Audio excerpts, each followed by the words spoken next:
नमस्कार दोस्तों, मैं ललित कुमार आपका स्वागत करता हूं। दोस्तों, मैं अपने चैनल एक्सेल मास्टर ट्रिक में लाता रहता हूं एक्सेल से जुड़े function, formula, tips and tricks. आज मैं फिर एक वीडियो लेकर आया हूं जिसमें मैंने कॉनकेट फंक्शन को समझाया है। कॉनकेट माइक्रोसॉफ्ट एक्सेल का एक इम्प्रूव्ड वर्जन है जो कि पहले कॉनकैटिनेट हुआ करता था। कॉनकैटिनेट की कुछ लिमिटेशंस को इसमें इम्प्रूव करके इसे कॉनकेट बना दिया गया है। तो चलिए आज हम समझते हैं कॉनकेट। मेरे पास एक डेटा है जिसमें कुछ मैंने वैल्यूज लिखी हुई है, कुछ टेक्स्ट वैल्यूज मैंने इसमें लिखी हुई है। चलिए मैं आपको बताता हूं कंपैरेटिवली कॉनकैट और कॉनकैटिनेट कैसे काम करता है। मैंने यहाँ फंक्शंस लगा के रखे हुए हैं। अब मैं इनको दोबारा से आपको समझा देता हूं कि ये कैसे काम करता है। जैसे कि मेरे पास ये 3 टेक्स्ट वैल्यूज अलग अलग सेल्स में है। मैं चाहता हूं कि इनको एक ही सेल में कैसे कनेक्ट करूं। तो मैं लगाऊंगा बराबर का निशान, लिखूंगा कॉनकेट और मैं इन तीनों सेल्स को एक साथ सेलेक्ट कर दूंगा। ये देखिए हो गया। अब कॉनकैटिनेट में हमें ये करने के लिए क्या करना पड़ता था, हम लिखेंगे कॉनकैटिनेट, फिर हमें एक एक करके सेल को सेलेक्ट करना होता है।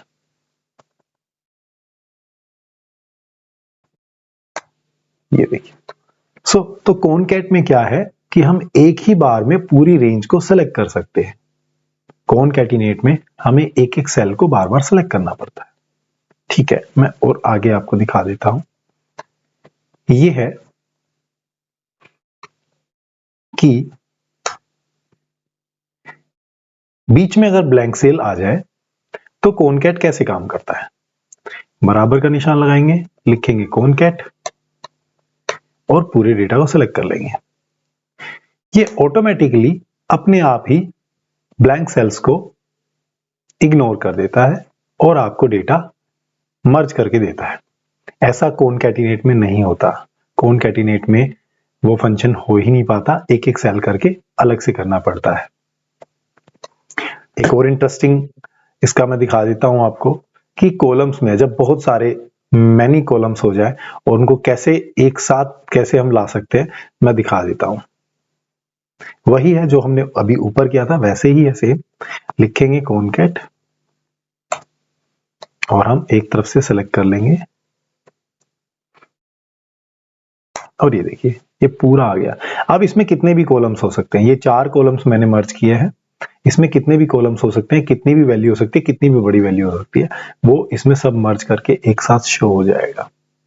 इसका एक और बेनिफिट है, वो भी मैं आपको बता देता हूं। वो क्या है, कॉनकैट फंक्शन में एक इंप्रूव वैल्यू ये है कि जब आप इसको लगा रहे हैं तो डेटा कहीं पर भी हो, पूरा डेटा सेलेक्ट कर लो, ये एक ही सेल में आपको ला के दे देगा। ये देखिए।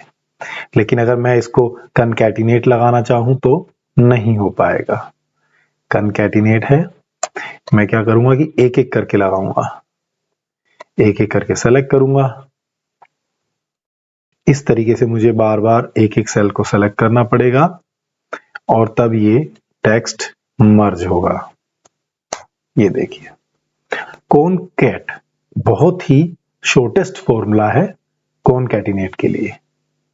तो जहां पर कॉनकैटिनेट की जरूरत पड़ती थी वहां पर अब कॉनकैट इजीली यूज हो सकता है।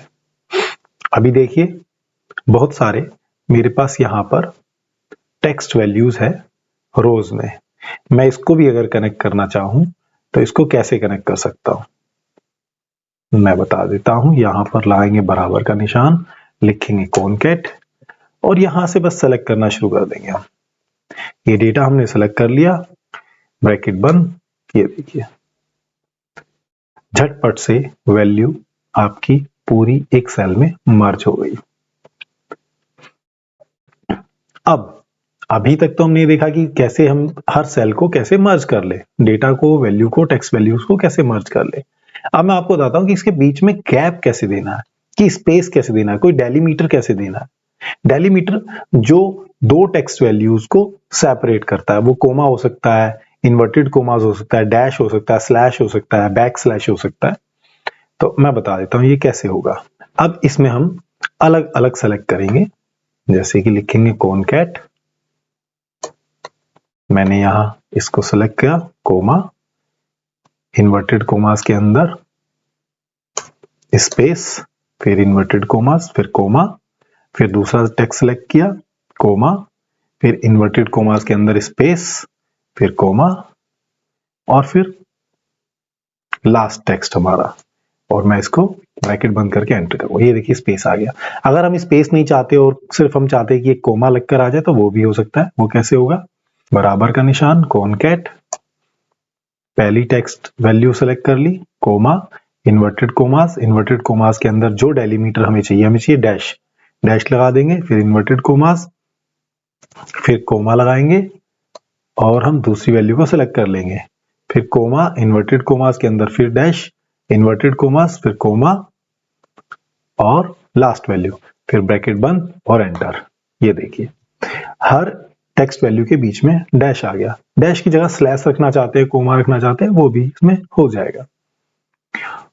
कॉनकैट फंक्शन को एक चार फंक्शन के साथ यूज करने के लिए, चार, CHAR, ये चार फंक्शन होता है।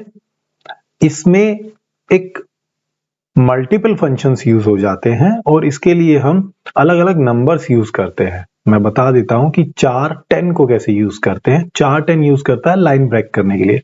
जब हम एक ही सेल में चाहते हैं कि जो हमारी टेक्स्ट वैल्यू है वो एक के नीचे एक आ जाए, जैसे कि यहां पर है, दो नाम है, राहुल, उसके बाद सोहन है और रोहन है, तो ये नाम हमने अलग अलग लाइंस में ले लिए। मैं बता देता हूं कि ये कैसे होता है, देखिए मैंने लगाया बराबर का निशान, मैं लिखूंगा कॉनकैट। कॉनकैट लिखने के बाद मैं टेक्स्ट को सिलेक्ट करूंगा, जो टेक्स्ट मुझे चाहिए राहुल, और मुझे साथ में चाहिए कोमा भी चाहिए, तो मैं लिख देता हूं कोमा, इन्वर्टेड कोमास, फिर बीच में कोमा, क्योंकि हमें कोमा चाहिए हर नाम के साथ, और फिर इन्वर्टेड कोमास। अब मैं यहां पर लिखूंगा चार, फंक्शन 4, कोमा के बाद CHAR, 4 में 10 वैल्यू होती है लाइन ब्रेक करने के लिए। अब इसके साथ जो टेक्स्ट लिखा जाएगा वो हमारा सेकंड लाइन में आ जाएगा, एक ही सेल के अंदर सेकंड लाइन में आ जाएगा। फिर मैं इसमें कोमा लगाऊंगा। अब हमें इस नाम के साथ, दिनेश के नाम के साथ हमें कोमा भी चाहिए, तो फिर इन्वर्टेड कोमास में फिर कोमा, फिर इन्वर्टेड कोमास, फिर कोमा, और फिर मैं लिखूंगा 4, क्योंकि इस नाम के बाद भी हमें लाइन ब्रेक में ही नेक्स्ट नेम चाहिए। फिर लिखूंगा कोमा, और अगेन मुझे अब दूसरा चाहिए, ये नाम, और इस नाम के बाद मुझे कोमा चाहिए, inverted commas, comma, inverted commas, comma. और अब मैं अपनी लास्ट वैल्यू सेलेक्ट करूंगा 4 फंक्शन के साथ। जो भी लाइन हमें नीचे चाहिए उसके आगे हम 4 फंक्शन लगा रहे हैं, जो वैल्यू हमें नीचे चाहिए उसके आगे ही हम 4 फंक्शन लगा दे रहे हैं। और अब मैं ब्रैकेट बंद कर दूंगा। ब्रैकेट मैंने लास्ट में एक ही लगाया क्योंकि 4 फंक्शन जहां ओपन हो रहा था वहीं पर क्लोज हो रहा था 10 वैल्यू के बाद। अब मैं एंटर का प्रेस करूंगा। अब देखिए अभी नहीं हुआ, ये सिर्फ राहुल नाम आ रहा है। क्यों? क्योंकि हम जब भी ये फंक्शन यूज करेंगे उसके साथ हम wrap टेक्स्ट जरूर सेलेक्ट करेंगे, और wrap टेक्स्ट को जैसे ही आप यूज करोगे ये हमारे पास सामने आ जाएगा।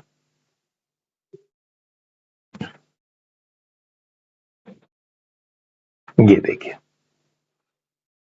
wrap टेक्स्ट मैंने यूज किया, हर नाम के साथ एक कोमा आ गया, हर नाम के बाद कोमा आया है, और वो सेकंड लाइन में आया, फिर थर्ड लाइन, फिर फोर्थ लाइन। तो 4 फंक्शन जिस टेक्स्ट के साथ यूज होगा वो टेक्स्ट जो है वो नेक्स्ट लाइन में आ जाएगा, उसके नीचे लाइन में आ जाएगा। एक ट्रिक देता हूं मैं आपको इस वीडियो के साथ साथ।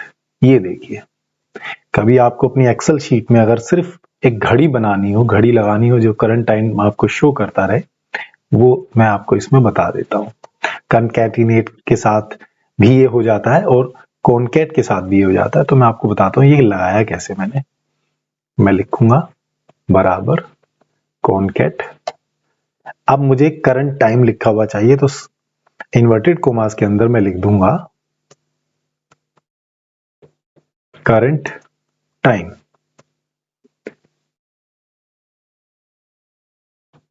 और फिर मुझे चाहिए जो करंट टाइम अभी चल रहा है। तो करंट टाइम एक टेक्स्ट है, उसके साथ हमें टाइम एज ए टेक्स्ट चाहिए, तो उसके लिए हम लिखेंगे text function. Text function bracket open.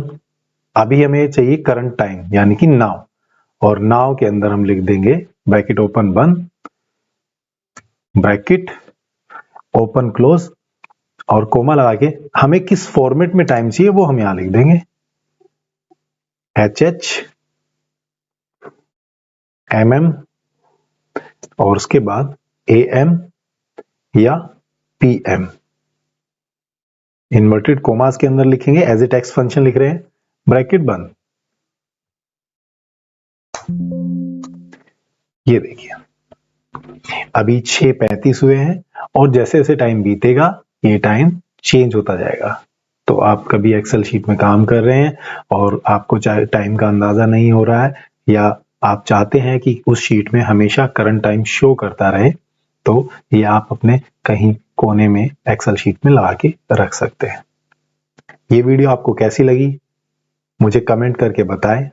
Video को शेयर करें, लाइक करें, मेरे चैनल को सब्सक्राइब करें। Thank you for watching.